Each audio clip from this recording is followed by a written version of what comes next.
Hi everybody, welcome back to Sean's World. You find me in my cottage once again, the restoration project.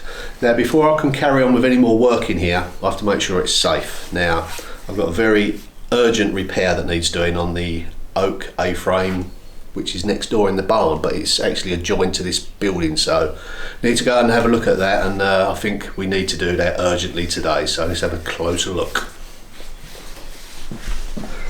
Now this is the wall that's adjoining the two buildings, and as you can see we've lost a big section of it.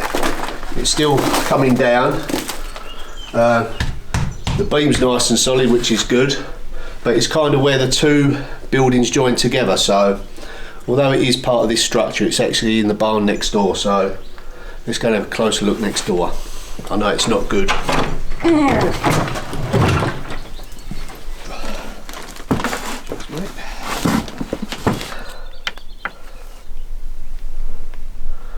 Oh my word, what a mess. Okay, yeah. Oh, there's some stone down there. A lot of fallen stone. Looks like I'm going to need a bit of backup for this one. Jack! Here I am. Right, mate. Yeah, right. Yeah, looks like you need another pair of hands for this one. Yeah, they had a big breakfast. Yep. You're going to need it. Yeah, right. Looks like it. Jack, here's your gloves. Right, let's get this sorted out. So, yeah, let's have a good clear let's get out. started. There's lots of work to do. Yeah. Right, what we'll do, we'll get all the rubbish to one side, all the rocks and boulders that have fallen down out the wall, we'll put them directly behind us here, because we don't want to move that too far away from where it's got to go back. So we'll move all the stone here, that way I can gain safe access up top and have a look exactly what's damaged up there, because there's a lot more stone fallen than when I last looked, so yeah, it's quite bad. I won't lie. This is touch and go, this one. Right, let's get in there and have a look in a minute. Oh.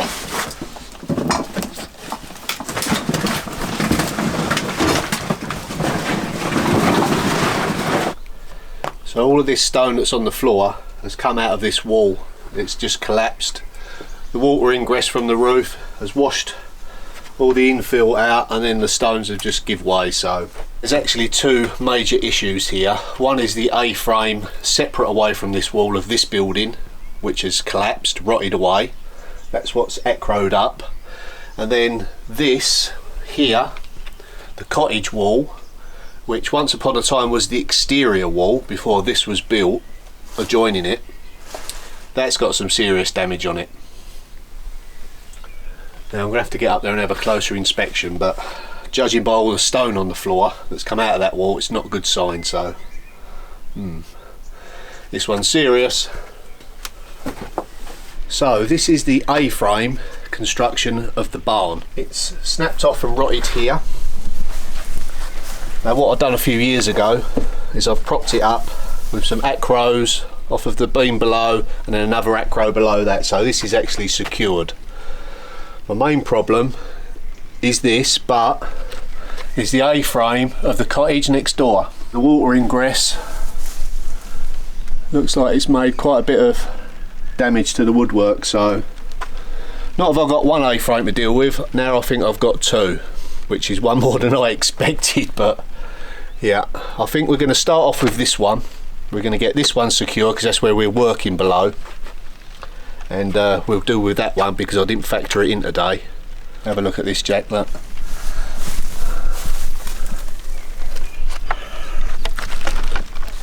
Oh, it's in the right state. All the water ingress from there. It snapped the purlin beam off. It's rotted off. Although it's damaged, it's still very, what's the word for it? Charming, if you like, or it will be. Rustic. Rustic, yep, thanks Jazz, rustic. So yeah, let's get this safe so we can carry on working. Right, gonna need some timbers. And I've also got to build this wall up that the A-frame base will sit on, so it's a little bit difficult to see at the moment. So this area here, we'll find some stone or maybe shutter it off, get some maybe reinforcing in there, some concrete, least we've got something solid there.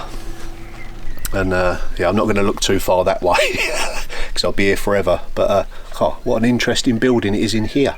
Be careful when you're walking up here, Jack, because although there's boards down and there's straw on top, there is massive big holes everywhere where the water's coming through the roof and rotted the timbers off. So you can only stand in a certain area that I know is safe, because safety is the #1 priority on this project. So yeah, it's a bit of an unusual floor, isn't it? it is, yeah. It's, next door's floorboards. yeah, it's nice and warm for the cats and animals, but very, very rustic. Yeah, but not very human friendly at the moment. So No. we get that kettle on, we have a think about what we're going to do next, and then we'll crack into it. Right, let's go. Sounds good. Mind your way down. Yeah.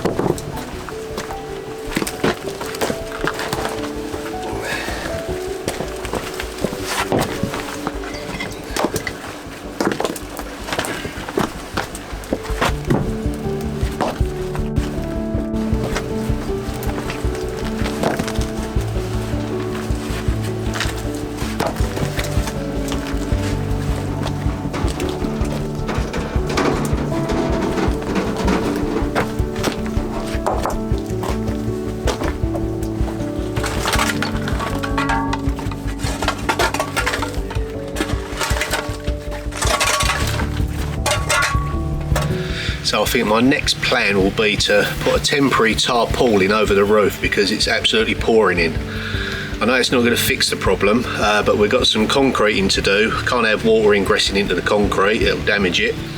And I think I could get some tarpaulins, just a temporary measure at the moment, and just to keep it dry so we're working in drier conditions. And then I think I need to see a roofer to give me a hand with this one. Maybe got more on my plate than I can handle at the moment, but yeah, extra help is needed, I believe. Sometimes you just gotta admit you need extra help. And Getting the professionals. Calling the professionals to get up on the roof. My roofing days, unfortunately, are long gone. Used to do it when I was younger, but I don't bounce very good anymore, so yeah, we're calling the professionals. That one needs covering there as well, doesn't it? Yeah, I think that's where the dormer is.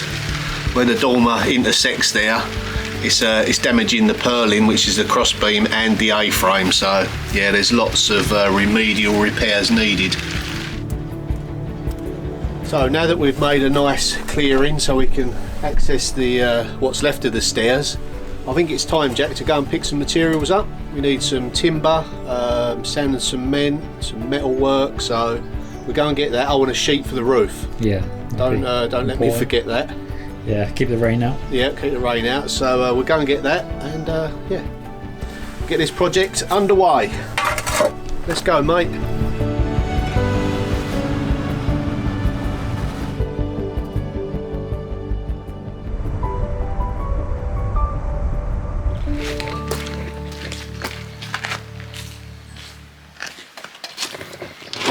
What sort of size do you reckon we'll need, Sean? Certainly not the banana size. Some of these you have to make sure they're straight. You have to go through them and grade them. Yeah, some of them are very wonky, aren't they? Yeah, lots of splits in them, but cracks in them. Yeah, always go through them. They don't like it, but hey ho, I'm paying for it. Right, you just drop it down. A little. Not too much. That's not too bad that way, though. That's fine. Yeah, we get that with our fixings. There and tuck it in tailgate. So that's 8mm by 25 metres long. That should allow us to go up and over, just so we can pull this. This is going to go over the roof line where it's leaking. Yeah, keep the rain out. Yeah, keep the rain out. We'll double it up. It's 8 metres long, so that should cover one side of the roof. So we've got that. We'll get 2 of these, and we'll get the sand there as well. Yeah. Right, make some progress.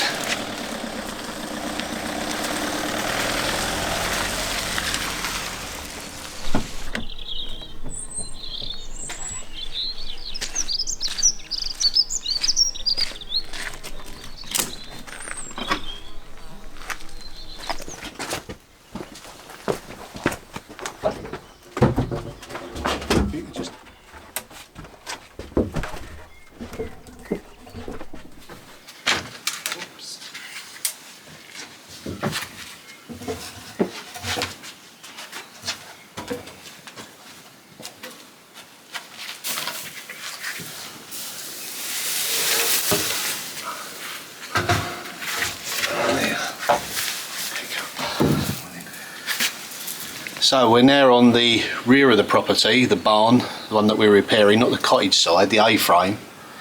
And we've just had a closer look. I mean, I should have examined it a bit better earlier, but this end is almost worse than the other end.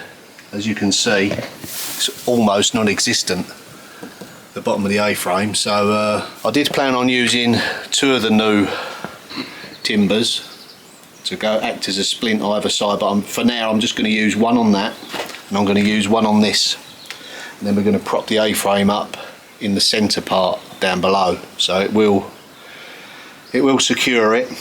Temporary measure, but while we're working down below and next door, this needs to be addressed. So I'm going to use one of the timbers in there, get some fixings in it, and we'll use the other timber on our original part of the A-frame that we plan to repair. So yeah, slight deviation of what we was going to do. I can always pick another timber up next time I'm at the builders merchants, but for now we're going to get one fixed in each end and then prop the centre of the A-frame up, so I know at least this A-frame will not collapse. At the moment it's looking like it could, so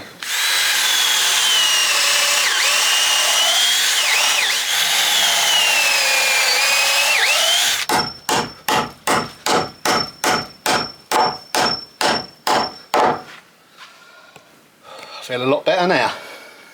Making progress, mate. Yeah, right. It's looking more secure anyway. Yeah. Just, I'll get up the other end, put some fixings up there, work down that end, and that's the whole A-frame then sort of locked together and supported. And then I'll get some more timbers, because I didn't envisage this side. I should have looked, but at a distance it looked okay. What we've got to do to me, angle and go up, down you go. So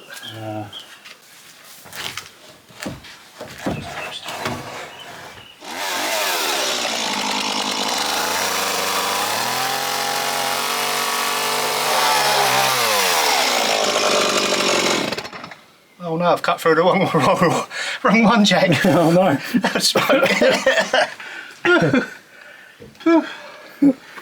Right, so we get a bit of fresh air. Yeah. Bloody hell. Okay, so I'm just going to get a few fixings into it. Now I am going to bolt this together, but thought I had some bolts downstairs, but I haven't.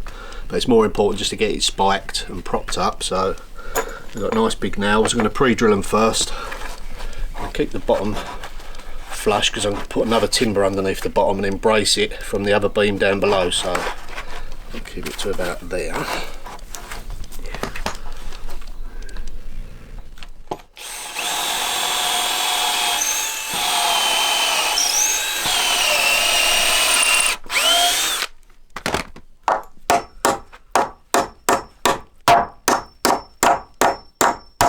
When I nail wood like this in this sort of situation with a sort of a downward force, don't put them all next to each other, stagger them sort of from the top quarter, if you like, down to the bottom quarter, and that way it'll give it more strength, and lock it together.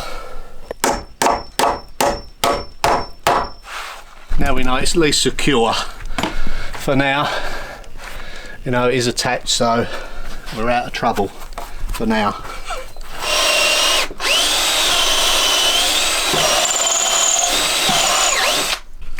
Didn't know you could whistle so good, Jack. I think that's one of the neighbours. Noisy neighbours around here, it's terrible. Yeah. Can't get any peace. Oh, Sparks going there.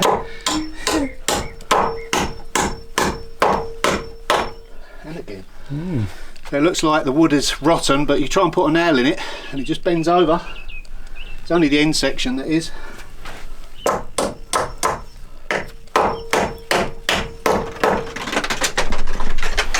Timber! Oh, that was another tile.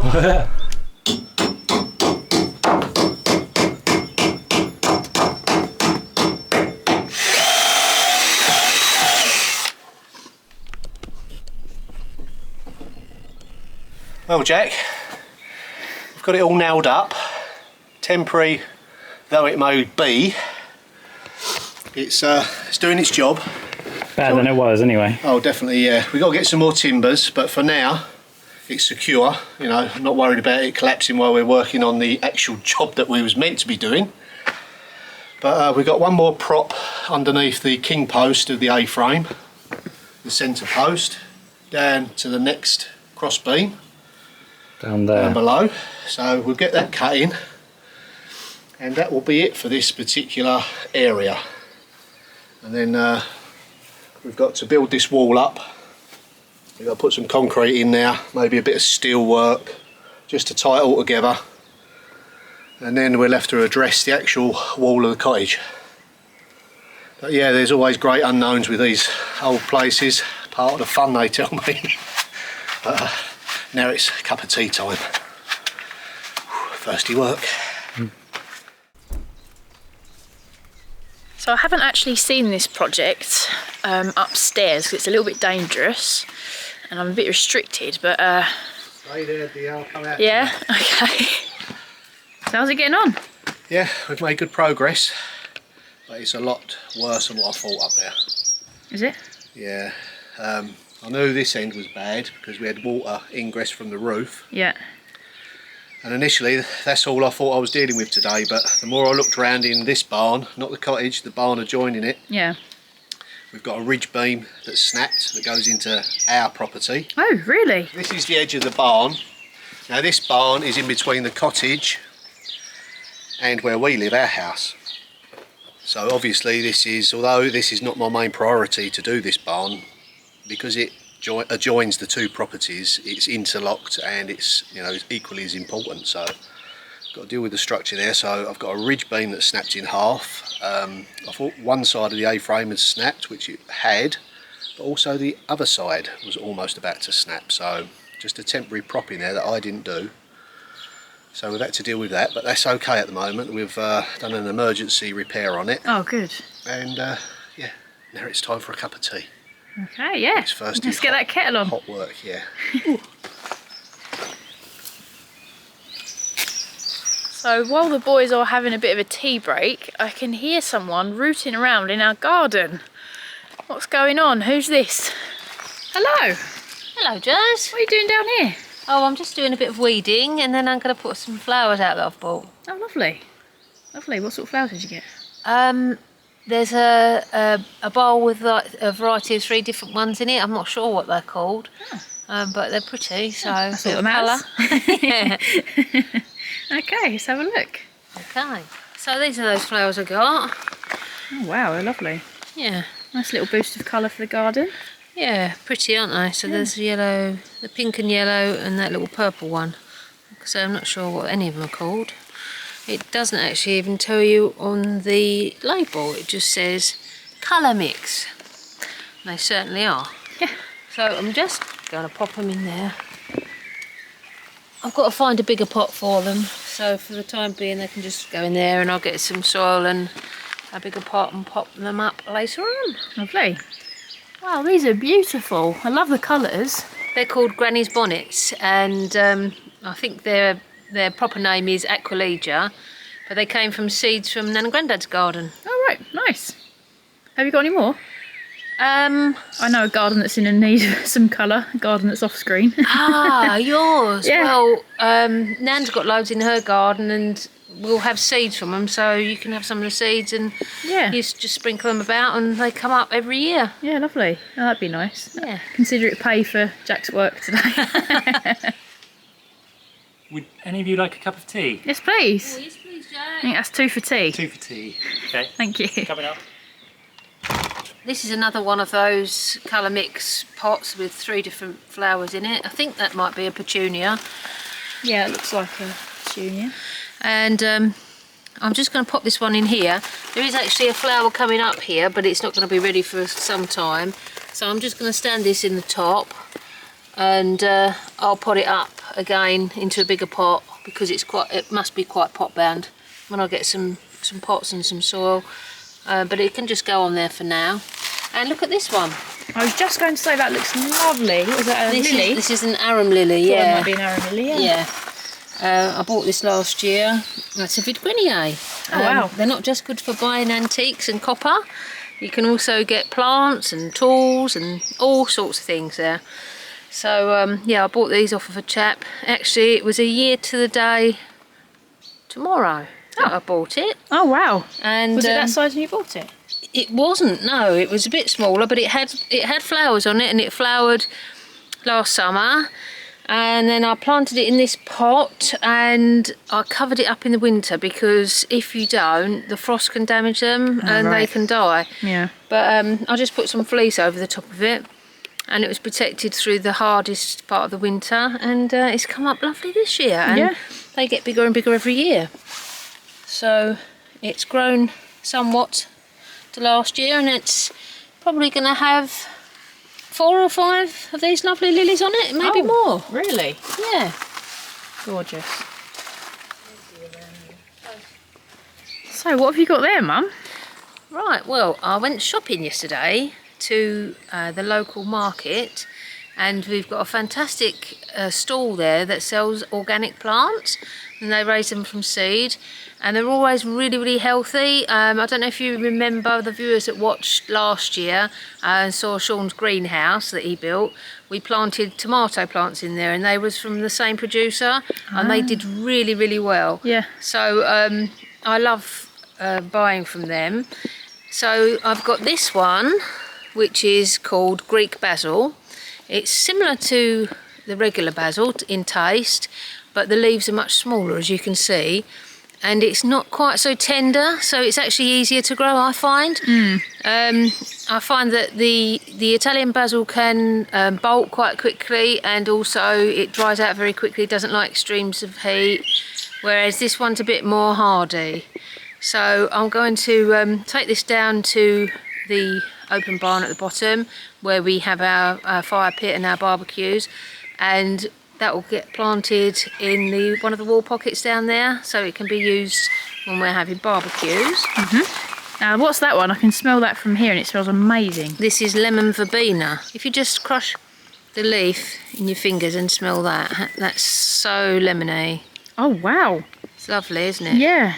In French, it's called vervain. Oh, right, yeah, I've had a lot of tea with vervain. Yeah, I was going to say, always wondered what it was. you often get the herbal teas made from that. Yeah. In the, you know, in the Do love a tea tea. bags. And finally, this one is stevia.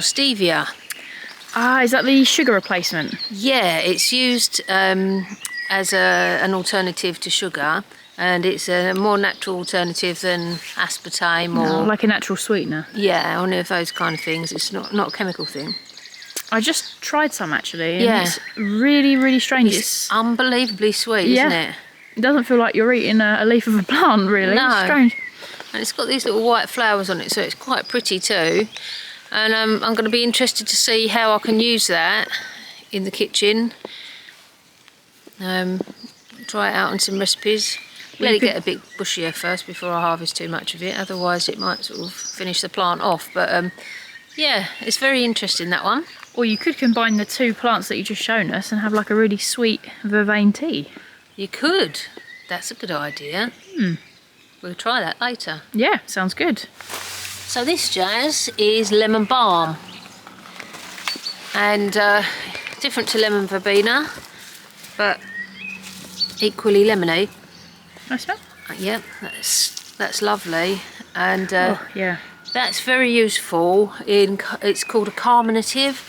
So if you make a tea from it, if you're feeling a little bit anxious or stressed, it can help to just calm you down a little bit. Take a few leaves, give them a wash, steep them in boiling water, and then you can add honey to taste if you want when it's cooled down a little bit. But yeah, nice useful herb for the garden, and it grows and makes this quite a bushy little Yeah, bit of ground cover. Nice. Yeah, Yeah. it's useful. It's in the mint family. It's very handy. I love it. And these look like strawberries. Well, that's exactly what they are, Jazz, yes. We need to find somewhere to plant them. Yeah. We need to get some manure in the ground because they're quite hungry plants, and we Okay. want to get a good a good crop of strawberries. But It's ages since Jack called us for our tea. It'll be getting cold. We better go and get it. Yeah. Well, thank you for that lovely little garden tour and the plant insights. It was very nice. You're welcome. It's just started to rain, so let's head on indoors and have our tea. Perfect timing. After you. Right, the roof started to come in. Oh. The tiles have slipped and collapsed, so it's more urgent than ever. We get Full this speed cover on. ahead. Yeah. Right, up I go. This is fun, isn't it? Once you say something on YouTube, you say you're going to do something, then you have to do it. Yeah, it's all in the planning, mate. It's all up here. Right, let's go.